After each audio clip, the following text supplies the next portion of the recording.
ജീവിതത്തിന്റെ ഏറ്റവും വലിയ മായാജാലം തനിക്കും നാളെ പ്രായമാവുമെന്നും ഒന്നും ചെയ്യാനാവാതെ ഒന്നും ചെയ്യാനില്ലാതെ പഴയ കാലങ്ങളെക്കുറിച്ച് വെറുതെ ചിന്തിച്ചിരിക്കേണ്ട ഒരു കാലഘട്ടം മുന്നിൽ വന്നു ചേരാനുണ്ടെന്നും ആരോഗ്യത്തോടെ ഇരിക്കുമ്പോൾ നമ്മൾ മറന്നു പോകുന്നു എന്നതാണ്. കാലം എല്ലാം തിരിച്ചു ചോദിക്കുമെന്നും നമ്മുടെ സൗന്ദര്യവും സമ്പത്തും ആയവും വ്യയവും എല്ലാം തിരിച്ചു കൊടുക്കേണ്ട കാലം ഒരുപാട് ദൂരെയൊന്നും അല്ല എന്നും നമ്മൾ മറന്നു പോകുന്നു. സാധാരണ ഈ മോട്ടിവേഷൻ സ്പീക്കേഴ്സ് പറയുന്ന ഒരു കാര്യമുണ്ട്. 80 വയസ്സ് വരെ ജീവിച്ചു തീർക്കുന്ന ഒരാൾ 26 വർഷത്തോളം ഉറങ്ങി തീർക്കുകയാണെന്നും 3.5 വർഷത്തോളം ഭക്ഷണം കഴിക്കാൻ വേണ്ടി ചെലവഴിക്കുകയാണെന്നും ഇന്റർനെറ്റും ടിവിയും ഒക്കെയായി 13 വർഷത്തോളം പാഴാക്കി കളയുകയാണെന്നും ജീവിതത്തിൽ ജോലി ചെയ്യുന്ന കാലം വെറും 10.5 വർഷക്കാലം മാത്രമേ ഉള്ളൂ എന്നൊക്കെ.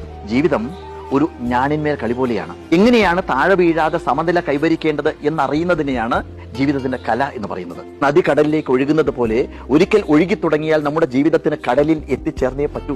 പോകുന്ന പോക്കിൽ എവിടെയെങ്കിലും വെറുതെ കെട്ടിക്കിടന്ന മലിനജലമായി മാറണോ, അതോ കുന്നുകളെയും പാറക്കെട്ടുകളെയും ഒക്കെ മറികടന്ന് നിലയ്ക്കാതെ ഒഴുകി കടലിലെത്തി തിരമാലകളായി അടിച്ചു